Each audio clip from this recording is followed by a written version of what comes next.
So Call of Duty Modern Warfare 3's reboot for 2023 is already out, and already people are just absolutely dislike bombing and they are just crapping on the game right now. And at this point, it's no surprise. It seems like people are starting to get absolutely sick and tired of this yearly release, even though Activision has promised that Modern Warfare 2 would have been a 2-year cycle Call of Duty. That was a big fat lie from Activision, and Modern Warfare 3 is its own standalone game, which was supposed to be DLC, but it's not. And apparently, this game is so bad, it is even worse than Call of Duty Vanguard as of right now.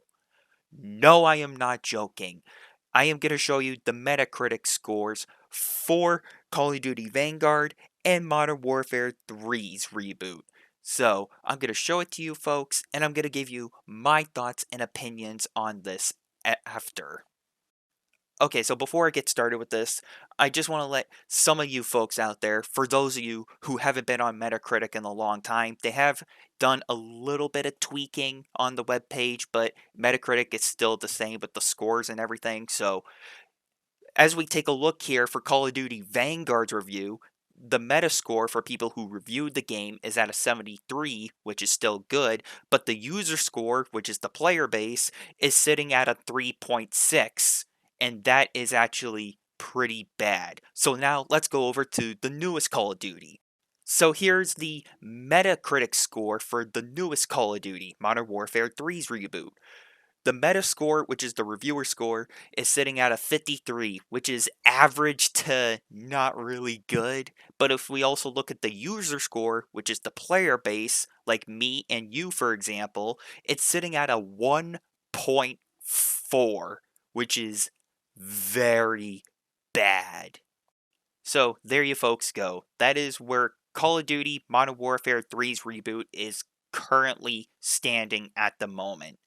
So, I hate to break it to you folks out there, but if you were having a little bit of hope that Call of Duty was going to be better this year, well, unfortunately, that's not the case. It's gotten apparently even worse as time goes on.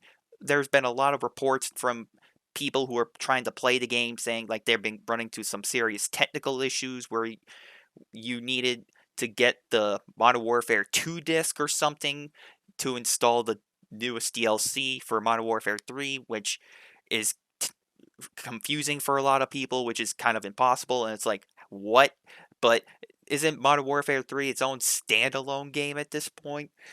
And it's just confused a lot of people. And there's been like reports of like already people hacking and cheating, and there's a bunch of server issues and everything, which I get it, there's going to be server issues when the game comes out early or when it's still fresh when it just came out. I get that, but at this point for like a $70 game at this point, it's unacceptable. So you're telling me that a $70 game now from a AAA studio that has just came out, it is already getting hated, not only for its campaign, but also for its multiplayer as well. And apparently, there have been reports that Call of Duty fans are just dislike bombing and absolutely hating the new zombies mode because apparently it's like another version of Vanguard zombies, but in more of like an outbreak kind of style. So, you're telling me that this game is even worse than Vanguard? Oof, that's really bad.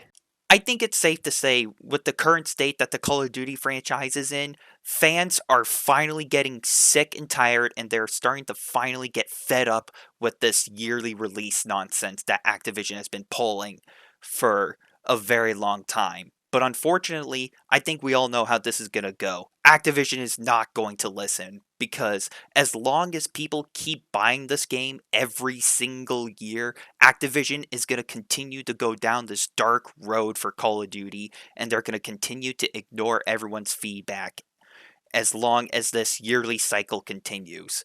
So, with that being said, thank you everyone for watching and for listening, and until next time, I'm continuing to avoid Call of Duty going forward, and I'll see you all later.